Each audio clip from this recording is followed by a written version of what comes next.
global earnings to watch out for as well, and what is the India commentary is going to be a key factor that we're keeping an eye out on.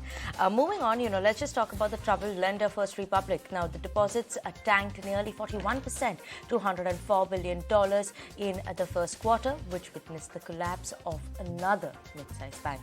However, the lender has in fact gone ahead and clarified that the deposit flows since have stabilized.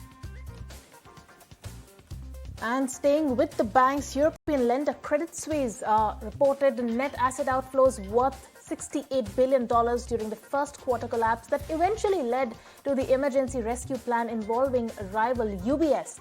Now, the Swiss lender has posted a one-off profit on the back of the controversial write-off of the AT1 bonds as a part of the deal.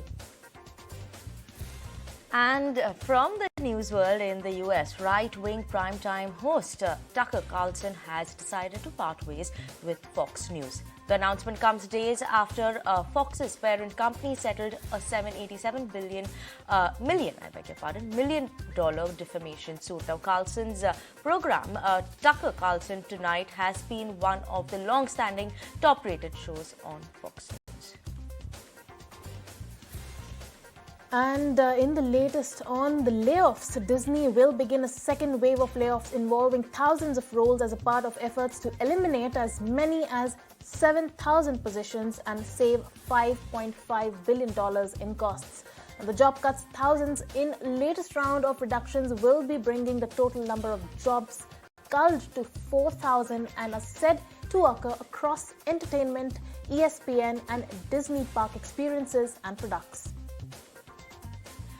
And BlackRock is maintaining a bullish view on the emerging markets amid the Federal Reserve's bid to hit the peak of their interest rate hike cycle. Now, this is on the back of favors China of economic reopening and the end of the emerging market rate cycle hike as well.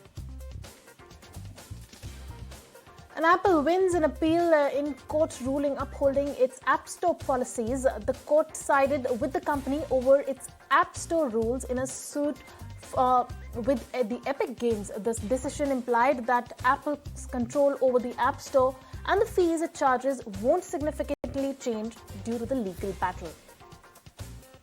And let's get some update from the luxury market, and we're seeing the luxury goods giant Louis Vuitton becomes the first European company to surpass $500 billion in market value. Thanks to the booming demand for luxury goods in China and strengthening euro, the milestone comes 2 weeks after the company joined the list of the world's 10 biggest companies, largely led by the surge in the first quarter sales. And as the Sudan conflict refuses to show signs of slowing down, India has finally begun evacuating its stranded citizens from the nation. India's External Affairs Minister S. Jaishankar informed that Operations Kaveri is underway to evacuate Indians stranded in Sudan. Sharing pictures of the rescue operation, the minister tweeted that about 500 Indians have reached Port Sudan and more on the way. Indian ships and aircrafts are set to bring stranded Indians back home. Meanwhile, 5 Indian nationals were also evacuated through French Air Force flight and were brought to France's military base in Djibouti.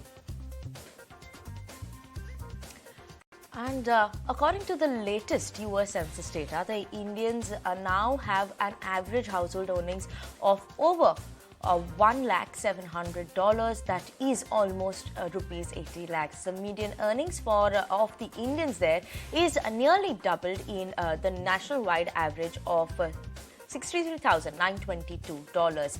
The infographic has the U.S. Census Bureau data of 2013 to 2015, the American Community Survey, where Indian Americans stand on the top of the list, followed by Filipinos and Taiwanese Americans, and the Chinese Americans are lower on the list with a median income of $69,100. And the data also highlights that 70% of Indian Americans' population in America holds a bachelor's degree, while the national average is just 28%. It must be noted that Indian Americans constitute 1.35% of US's population and pay more than 6% of the country's total taxes.